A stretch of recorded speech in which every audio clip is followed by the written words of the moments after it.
To discuss this and a whole lot of other issues, including his fight to get on the ballot around the country, we welcome Robert F. Kennedy Jr., independent presidential candidate, back to the program. Thanks so much for coming on again. We appreciate it. Before I ask you about your ballot fights, let me ask you about Israel. A lot of pro-Palestinian advocates have been condemning Israel over this rescue operation. What are your thoughts? Yeah, I agree with your assessment, Dan. It's the height of irony that that Israel is being blamed for civilian deaths in recovering its hostages when Hamas is stashing those hostages in so-called civilian houses in the middle of a crowded marketplace, and then opens fire on the Israel rescuers and prompting them to return it. You know, it's like if a bank robber takes a hostage in the middle of a bank robbery and holds the hostage in one arm and is firing over the head of the hostage at the police, and the police return fire, the hostage gets killed. The law and public reaction will not blame the police. It's going to blame the hostage taker. And unfortunately, as you show, the international press, the global press,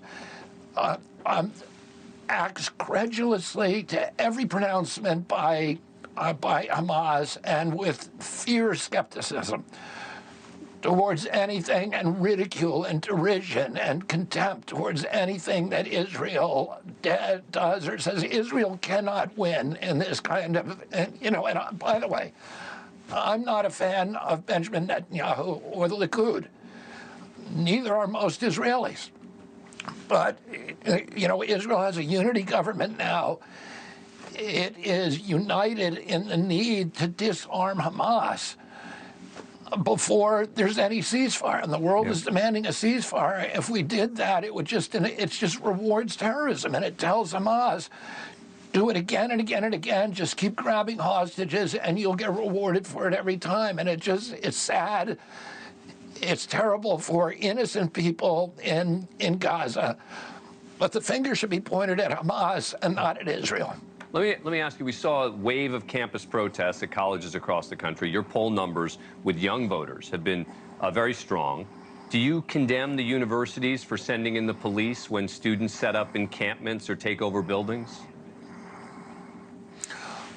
Well, I'm a very, very strong advocate of free speech. I think as long as protests are peaceful, if they don't obstruct other students from going to class, if they don't interfere with the rights of other students, if they don't destroy property, that they ought to be able to protest. But some of these protests were, and particularly on the private campuses that are regulating speech, there's different rules for government campuses than private. Many of the private campuses routinely limit speech in other contexts to protect maybe other races or other minority groups. And in that case, they need to exercise that same care in protecting the rights of Jewish students. And so you're not opposed to, again, when the buildings were being taken over, the permanent encampments, et cetera. I'm not talking about just people protesting when they asked the police to come in. No, if you're interfering with private property, if you're breaking into buildings, those are illegal acts, and I think it's appropriate to have a police respond. If it's just speech, and it's legal speech, permitted speech, meaning the place and the time and the methodology is legal, not the speech itself. All speech, in my view, should be legal, but that should be legal. But once you start invading buildings, stopping other kids from accessing their rights to graduation, to attend classes, then I think it's appropriate to have a police response. Let's talk about your quest to get on the ballots. Look, it's not your fault that there is this arcane system in place around the country that makes it so hard for an independent candidate to get on the ballots, but it is the reality of where we are. Is there any real chance that you're going to be on close to 50 states' ballots by the time of the election? Yeah, I will be on all 50 states by mid-July. So I'm already, as of June 20th, I think I'll be on enough ballots to get on 348 electoral votes. We already are on. We're on 9 state ballots. We already have enough signatures for another 10. Dan, we're not filing our signatures immediately because, for strategic reasons, we're going to hold them to the end because the DNC then calls up everybody on the signature list and tries to, get them to cancel their signatures. So we have to get 3 or 4 times what the state requires in order to protect ourselves. New York requires 46,000 signatures in 45 days. We got 137,000. Texas required, these are the 2 hardest states. Texas requires 113,000. We got 250,000. But we're already halfway there. And in terms of electoral votes, we're on the hardest states already: Florida, New York, Texas, and California. Those are the ones everybody said we could not get. The other states are all pretty easy, and we will definitely have them by mid-July. So I will be on the ballot in 50 states. Despite all the efforts to keep me off, we're going to be on it, and there's no doubt about it. Let me ask you about something that you had said that ended up leading to a bit of controversy. You'd said there's an argument that President Biden is a greater threat to democracy than Donald Trump. You stand by that? Well, what I said is I could argue it, and let me tell you why. I think, people clearly, President Trump made an effort to disrupt the peaceful transfer of power, which is one of it's one of the most fundamental features of American democracy. So that is a threat to democracy. I think what President Biden did, you could argue, is much more threatening, which is the attack on the Constitution, and particularly the First Amendment freedom of expression. President Biden was actively open a portal for the federal agencies to censor the speech of his political critics.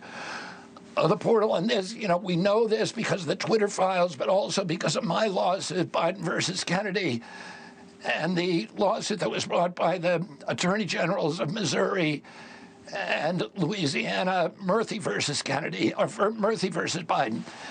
The discovery in those lawsuits showed that 37 hours after he took the oath of office, swearing to uphold the Constitution, President Biden began censoring his political opponents. There were White House officials who were on emails, which we now have those emails thanks to these lawsuits, with Facebook, with Twitter, with YouTube, with Instagram, telling those social media sites to remove posts by his political critics. The White House forced them to open a portal, which they gave the FBI to manage, but there were many, many agencies that had access to this portal: the CIA, the FBI, CISA, NIH, DHS, the IRS, CDC, FDA, many, many other agencies, and were able to go in there and censor political speech. So, and you can say, Dan, I know, you look at President Biden, you say, oh, he's a nice old man. He would not abuse that kind of power. But once you set the precedent for violating freedom of speech, all of the other constitutional rights are now in jeopardy. And I would say that is probably, the next guy in office, which could be President Trump, is highly likely to abuse that in a much more serious way now that the president has been created. So that's why I said I can make a very strong argument at the larger threat, because nobody cared about it. The media was CNN and MSNBC, 24 hours a day.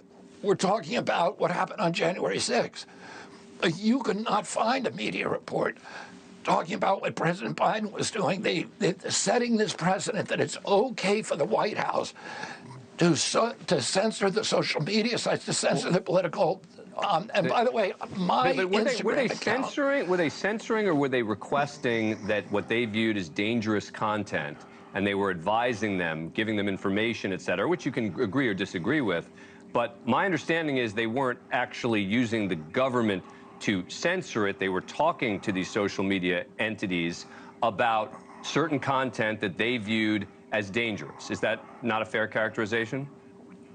I mean, that would be a very charitable and mild characterization of what they were doing. They were actually threatening them that if you don't do this, we are going to, withdraw your Section 230 immunity, which is existential for those companies. So those companies felt they were being forced to do this. And you can read the correspondence, which we also now have between, for example, Mark Zuckerberg and his staff, in which they were saying this, what the White House is doing is very corrupt, it's very cynical, but we need to do it because they have so much power over us. Oh, my Instagram account, with almost 1 million followers, was removed. I had no misinformation on there. They could not point to one Instagram post that I'd ever made that was factually erroneous. Everything I put on that account was cited and sourced to government databases. They would say it was about the vaccine issues, but I don't want to go down that route. But it was also other. It was Ukraine war. It was all kind. It began with the COVID countermeasures, with the lockdowns, with the masks, which we should be able to talk about, by the way. Even if somebody considers it dangerous, it's not the job of the press in this country to manipulate information. It's the job to tell the truth, and we ought to be able to have these debates on every subject. That I agree. Yep. Robert F. Kennedy Jr. gets the final word. Thank you so much for taking the time to come on the program. We appreciate it. We look forward to having you back. Dan, thanks for having me. Thank you for watching. Go to newsnationnow.com to find NewsNation on your cable provider. And don't forget to click the red subscribe button below to get more of NewsNation's fact-driven, unbiased coverage.